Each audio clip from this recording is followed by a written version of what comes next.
Dear students, I hope you are fine.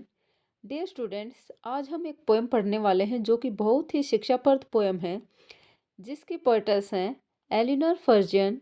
Dear students, इस poem से हमें यह शिक्षा मिलती है कि रिश्ते हमारे लिए मोस्ट इम्पोर्टेंट होते हैं और सिर्फ एक सॉरी बोलने से हम रिश्तों को टूटने से बचा सकते हैं। हमारी पोएम का नाम है द कवरल, यानी कि झगड़ा। It is common for brothers and sisters to quarrel. भाई बहनों में झगड़े का होना एक आम बात है। Although sometimes they may not even be able to say why they quarrel. यद्यपि कई बार तो वो ये बताने में भी समर्थ नहीं होते हैं कि वे झगड़ किस बात पे रहे हैं, यानी कि उन्हें खुद ही पता नहीं होता है कि जो लड़ाई हो रही है वो किस बात पे शुरू हुई थी और वो क्यों लड़ रहे हैं। But how long do such quarrels last?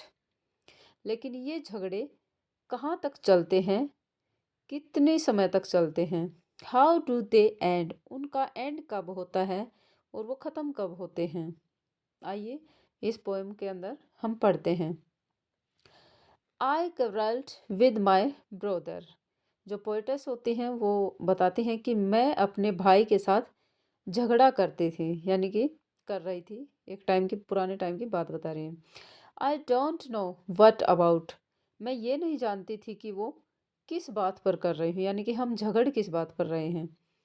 One thing led to another. एक बात में से दूसरी बात निकलती गई। And somehow we fell out. और हम झगड़े में पड़ गए, यानी कि लड़ाई शुरू हो गई। The start of it was slight. इसकी जो स्टार्टिंग थी वो बहुत ही छोटी बात से हुई थी, यानी कि स्लाइट मीन्स होता हल्की हल्की सी बात से शुरू हुई थी।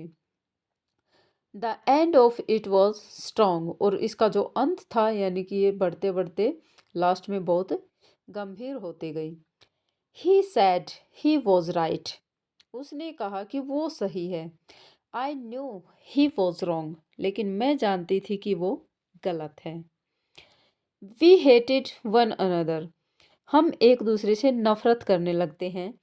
The afternoon turn black. हमारी जो दोपहर होती है वो, यानी कि दोपहर के बाद का जो समय होता है वो बिल्कुल निरस हो जाता है। हम दोनों बोर हो जाते हैं, यानी कि भले ही उन दोनों में झगड़ा हो गया, भाई बहनों में भले ही झगड़ा हो जाता है, लेकिन फिर भी वो एक दूसरे से बात किए बिना नहीं रह सकते। Then suddenly my brother thumped me on the back. फिर अचानक से मेरे भाई ने मेरी पीठ थपथपाई। एंड सेड, और कहा, ओ कम अलोंग। आओ झगड़ा कर, सॉरी समझौता कर लेते हैं। We can't go on all night. मैं नहीं चाहता कि हम रात भी ऐसे ही बिताएं। I was in the wrong. मैं गलत थी। अब मुझे मुझे पता चला कि मैं गलत थी। So he was in the right.